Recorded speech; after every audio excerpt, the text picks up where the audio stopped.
نویسنده قرآن هیچ درکی از منظومه شمسی و ابتدایی ترین حقایق علمی آن نداشته است. کتاب قرآن مدعی است که ماه مانند یک لامپ تمام 7 آسمان را روشن می کند. در آیات 15 و 16 از سوره نوح چنین آمده است: مگر ندیدند که الله چگونه 7 آسمان را بر روی هم طبقه طبقه آفرید و ماه را روشن کننده در میان آنها آفرید و خورشید را مانند چراغی قرار داد.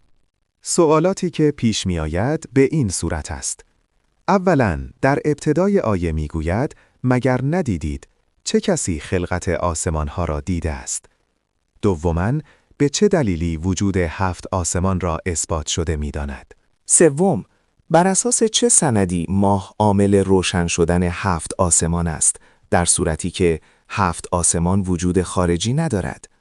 چهارم، مگر ماه نور دارد یا عامل انتشار نور است که 7 آسمان را روشن کند؟ آیا این مطالب مبهم، بی‌معنا و غیر علمی می تواند گفته های خالق کائنات باشد؟